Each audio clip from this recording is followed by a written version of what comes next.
नमस्कार। आज हम कुछ खास आध्यात्मिक ग्रंथों पर बात करने वाले हैं, जैसे श्री रास, श्री खिलवत, श्री खुलासा और भी कई हैं जी। इनमें जो विचार हैं दिव्य ज्ञान और प्रेम के मार्ग पर, उन्हें थोड़ा गहराई से समझने की कोशिश करेंगे। हाँ बिल्कुल, हमारा मकसद यही है कि इन स्रोतों से ये समझे कि भाई ये दुनिया आखिर है क्या, परम सत्य क्या है, और सबसे जरूरी उस तक पहुंचने का रास्ता क्या बताया गया है। ज्ञान का, प्रेम का क्या रोल है इसमें। बहुत बढ़िया। तो चलिए शुरू करते हैं। सबसे पहले ये दुनिया, ये संसार, इसके बारे में क्या कहा गया है। एक जगह श्री रास इसे मोह जल बताया गया है। हाँ, मोह जल मतलब एक तरह से दुखों का सागर। दुखों का सागर जी। जहाँ ये काम, क्रोध, लोभ, ये सब आग की तरह हैं जो हमें जलाती रहती हैं, फंसाए रखती हैं। अच्छा। लेकिन फिर कुछ और ग्रंथ, श्री खिलवत, श्री प्रकाश, इसे एक खेल या सपना भी कहते हैं। हाँ, ये भी एक नजरिया है कि ये सब परमात्मा का रचा हुआ एक खेल है, एक लीला, या जैसे कोई सपना हो। और इसमें एक दिलचस्प बात है फरामोशी की, मतलब भूल जाना। भूल जाना? क्या भूल जाना? आत्माएं वो अपना असली घर, अपना जो मूल स्वरूप है, उसे भूल जाती हैं। और ये भूलना भी, ऐसा कहते हैं, उसी बड़े खेल का एक हिस्सा है। अच्छा, तो या तो ये दुखों का जाल है या एक ईश्वरीय खेल जिसमें हम कुछ भूले हुए हैं। अगर ऐसा है तो फिर मंजिल क्या है, लक्ष्य क्या होना चाहिए? हाँ, सवाल तो यही उठता है। तो ग्रंथ परमधाम या अरस की बात करते हैं। परमधाम, अरस, ये क्या है? इसे वो जगह बताया गया है जो शाश्वत है, हमेशा रहने वाली। अच्छा। जहां सिर्फ और सिर्फ सुख है, अखंड सुख।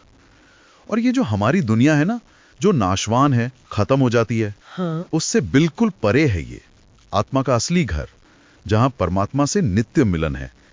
उसकी सुंदरता का तो वर्णन करना भी मुश्किल है। तो ये इस मोह जाल या सपने से जागने जैसी मंजिल हुई। बिल्कुल, वही असली मंजिल। तो फिर इस परम धाम तक, इस असली घर तक पहुंचे कैसे? रास्ता क्या है? मैंने देखा कि तारतम ज्ञान शब्द का जिक्र बार बार आता है। हाँ, तारतम ज्ञान बहुत महत्वपूर्ण है। इसे एक विशेष ज्ञान कहा गया है, गुप्त और निर्मल। गुप्त। हाँ।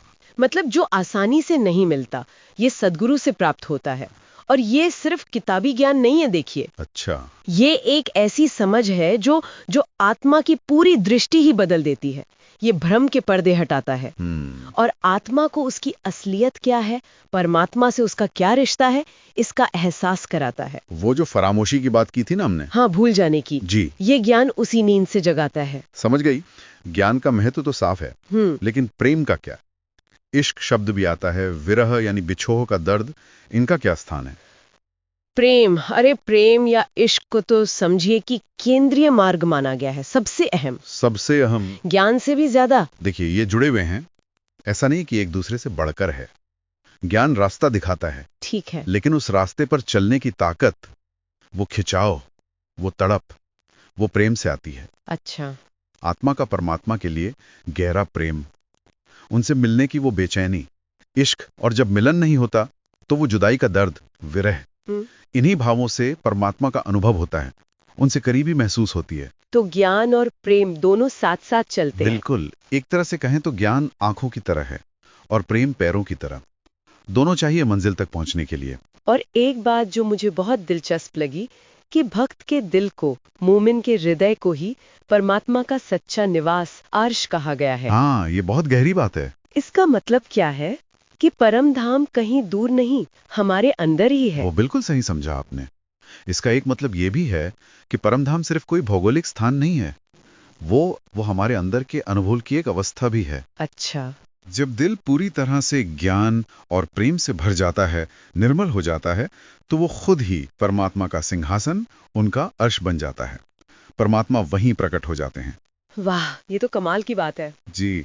और ये सब हो कैसे रहा है? ग्रंथों में आता है कि ये पूरा खेल, ये सृष्टि, ये भ्रम, ये भूलना और फिर ये जागना, सब परमात्मा की मर्जी से, उनके हुक्म से ही चल रहा है। सब कुछ उनके आदेश से है। हाँ, ऐसा कहा गया है। वही इस खेल के रचयिता हैं, वही इसके संचालक हैं। लेकिन फिर अगर सब उनके हुक्म से है, तो हमारे करने के लिए क्या है? ग्रंथों में ये भी तो कहा गया है कि ये जो अवसर मिला है, ये जीवन, इसे व्यर्थ ना जाने दे। हाँ, ये विरोधाभास जैसा लगता है, पर है नहीं। देखिए, भले ही सब उनके हुक्म से हो रहा है, पर हमें जो ये मनुष्य जीवन मिला है, ये चेतना मिली है, ये एक मौका है। मौका किस चीज का? इसी ज्ञान को पाने का, प्रेम को जगाने का, भक्ति करने का।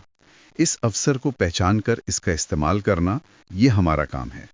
हमें अपनी तरफ से प्रयास करना है जागने का, हाथ पैर चलाने हैं। अच्छा, तो उनकी इच्छा और हमारा प्रयास दोनों साथ चलते हैं? जी, ऐसा समझ सकते हैं। ये मौका बार बार नहीं मिलता, ऐसा भी कहा गया है, इसलिए इसे गंवाना नहीं चाहिए। तो अगर हम आज की चर्चा को समेटें, हमने समझा कि ये दुनिया ग्रंथों के अनुसार या तो मोह का जाल है या फिर एक ईश्वरीय खेल। हाँ, असली मंजिल है परम धाम या अरस, जो शाश्वत सुख की जगह है। जी, और वहां तक पहुंचने का रास्ता है तारतम ज्ञान और गहरा इश्क यानी प्रेम। बिल्कुल, ज्ञान और प्रेम दोनों मिलकर। और ये सब परमात्मा के हुक्म से चल रहा है, लेकिन हमें मिले इस अवसर का सही इस्तेमाल करना है। सही, यही मुख्य बातें निकल कर आती हैं। तो आखिर में एक सवाल मन में आता है, जैसा आपने कहा कि भक्त का दिल ही अरस है, हाँ, तो क्या ये परम धाम की खोज सिर्फ किसी बाहरी जगह की तलाश है, या फिर ये असल में अपने ही अंदर अपने दिल की गहराइयों में उतरने की यात्रा है?